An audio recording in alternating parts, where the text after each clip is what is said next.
played UW when I was at UCLA up there. It's a great environment. Obviously, coaching for the Seahawks, I know how much football matters in Seattle, and so that should be exciting for our players.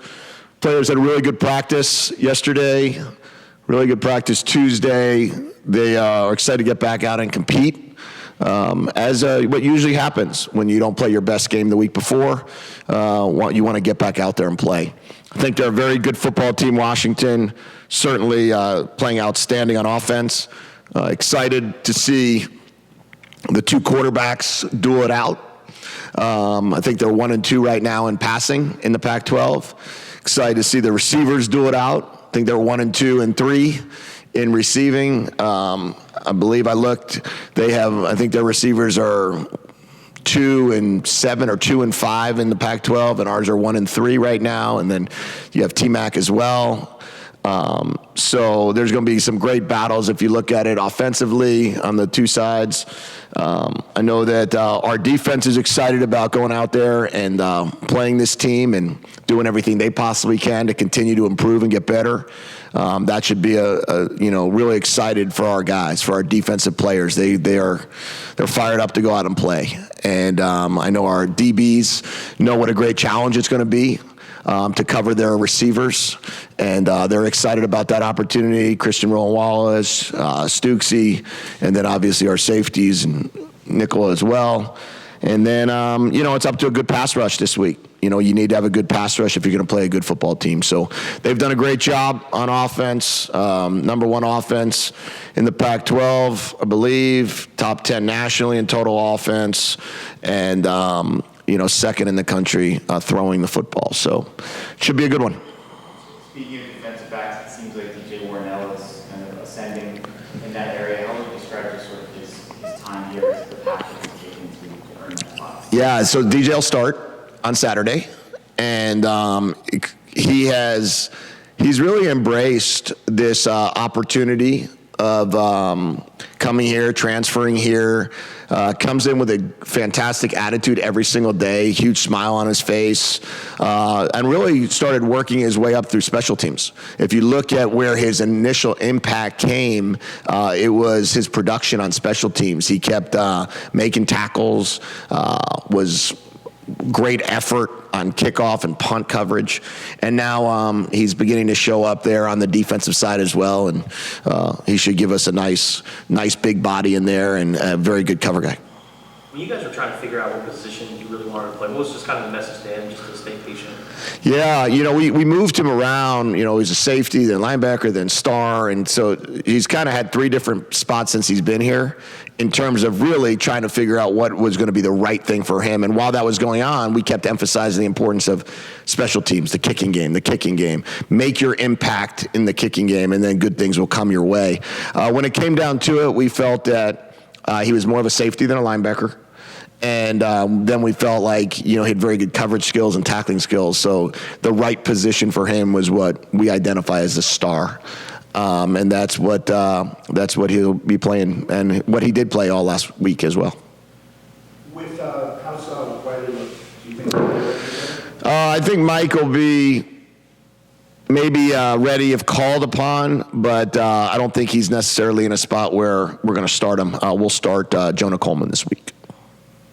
When you watch tape after a game, like a lot of times we'll look at the analytical stuff, like PFF and all that. How analytic driven are you with coaching staff? Not overly analytic in regards to what the grading scales are, let's call it. I think there's some interesting information you can receive from both PFF as well as Sports Source Analytics, where they give you a lot of good data to review. I think where the analytics come into play for me and for our coaching staff is more tendency driven and more along the lines of what we're calling, when we're calling it, and then certain decision making. There's some good information you can receive, but in the end, when it comes to game management, it's more gut than it is analytics. Throughout the week, the Washington players have been asked about Jaden and the flag and all that. Do you have any special conversations with them or talk about that? No, that was last year. That was last year. Jaden's Jaden, and that was that's what happened last year. I'm sure there was a lot of energy and excitement and enthusiasm when you go win the Apple Cup, and I mean, I'm sure it was a big deal there, just like it's a big deal here when we play the team up north. When you look at your offensive line, Jordan Morgan's obviously getting a lot of NFL interest good into the draft. Josh Donovan's eligibility will be up, Aiden Pierce will be up, so that leaves Big Jonah and Josh Baker as maybe some building blocks. How have you seen those two guys progress? Yeah, those two guys have done, the two guys that are returning progress, right? I think those two guys have been really, really good. Big Jonah is going to be a special player, not just in this league, but in the future, in the professional league at some point in time when the time is right. He has all of the tangibles and intangibles you ask for, and his work ethic has been tremendous. The way he practices, his always wanting to take on the best defensive players in one-on-one pass rush drills. Those are great indications of guys that want to become really good in their craft. Josh Baker's, and you guys got a little bit of him yesterday, I think. His maturity, his willingness to be a great communicator, his knowledge is growing daily, and you could see just from the time that any of us spend with him, he really has a very good feel on how to play the position and how to be a center. And then we have a lot of young guys that have been working really hard, knowing that there'll be some changes on the offensive line in the future. Excited to see where a Joe Bourgeon, where a Jacob Reese fits in. Excited to see Sam Lange still has another year with us. We still have other guys that have all been a part of, JT Hand and Leif Magnuson. And then, as always, there's always going to be guys you bring in as well to continue to add your depth at that position. Jedd, you mentioned the defense and the work they're putting in. Can you go a little bit more detail of what you saw this week that you liked as they prepared? I like to hear defensive players on the practice field. I think that's your best indication of confidence and communication.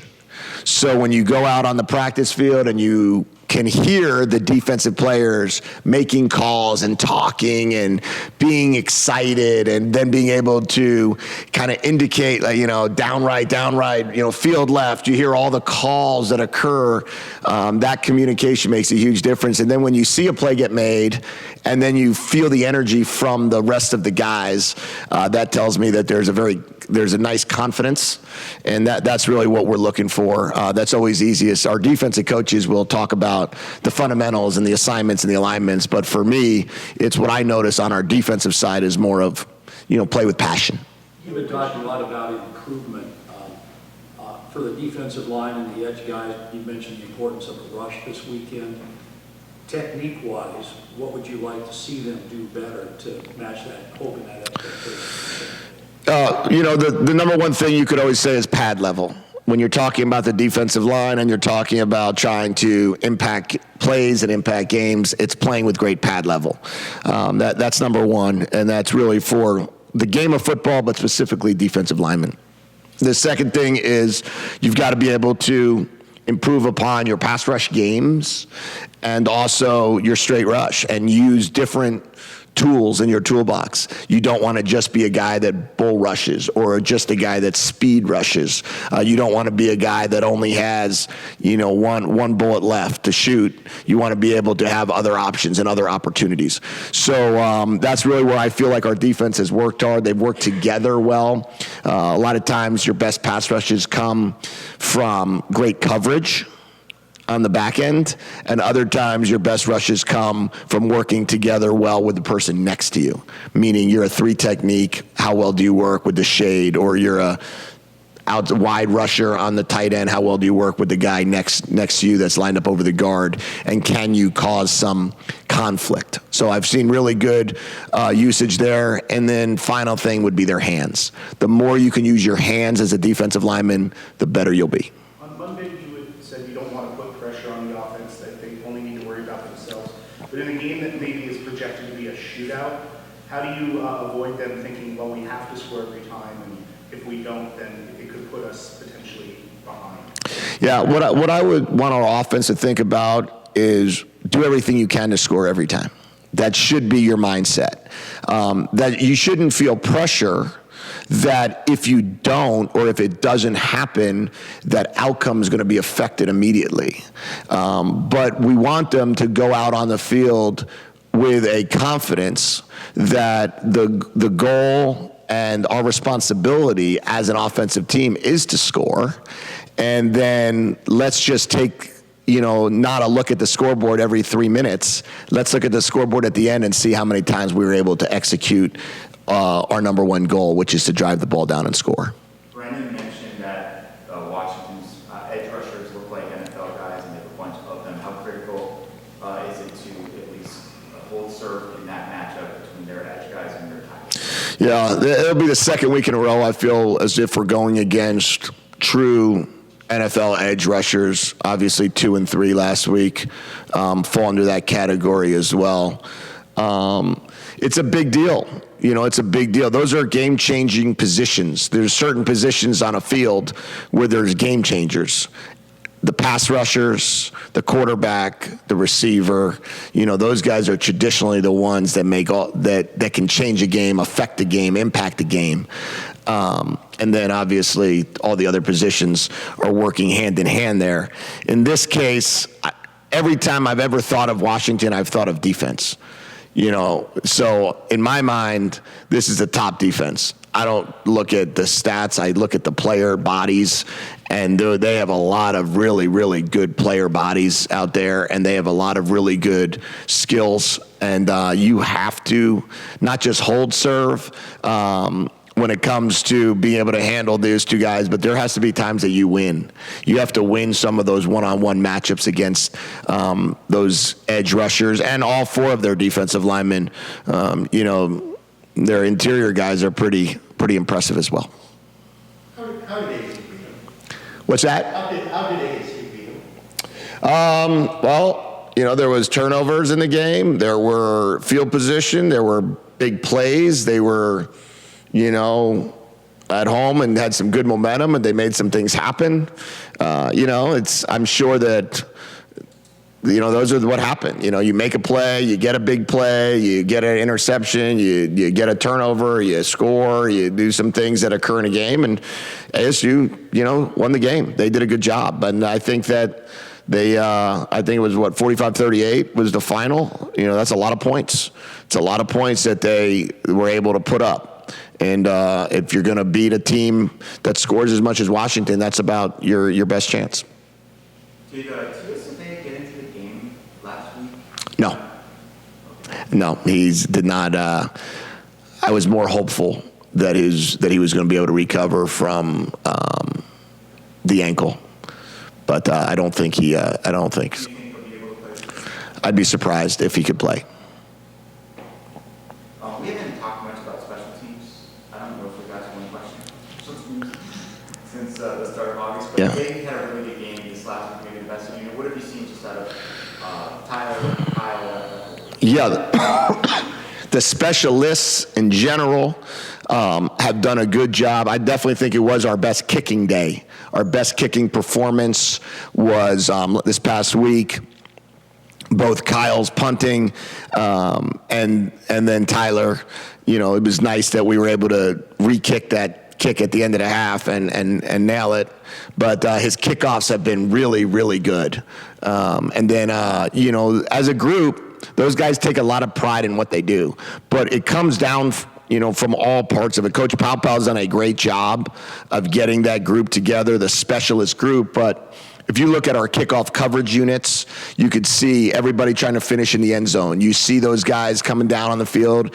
If they have a chance to, lay a guy out, they do it. If there's a guy to tackle, they're pretty good at when teams are trying to take the ball out, we've done a great job of making teams go the long way. I think there's been 2 balls that have been, we've tackled inside the 20 at the 18-yard line twice, one time at the 14-yard line. So there's been some really good coverage there. I thought our punt unit this past week was really good. They surrounded the punter, the returner, and they pretty aggressive. DJ Warnell, Dalton Johnson have really showed up when it comes to special teams. Anthony Simpson had a great kick return, and Cowie had a great punt return. So really in this pass game, we were able to do a nice job with both the punter and the kicker, and then also with our kick return and our punt return. So, that's been nice, and Coach Paopao has done a great job there. Last question. Michael Penix, as a quarterback, what's your scouting report of a guy like him? 357 yards a game, I think, is something like that. It's statistically a number 1 in the Pac-12 passer, top 10 in the country passer. Very accurate, big arm. They take shots down the field. They're willing to be very aggressive with him. He's played a lot of football. He's experienced. And you watch the film and you watch some of the things he's done, and there's a lot of good plays, big plays on the film. They've only punted, I believe it's been 3 times in the first half this season. So they don't punt a lot. They don't have a lot of 3 and outs. They're just a team that has done just a tremendous job of moving the football. And it's because of the quarterback.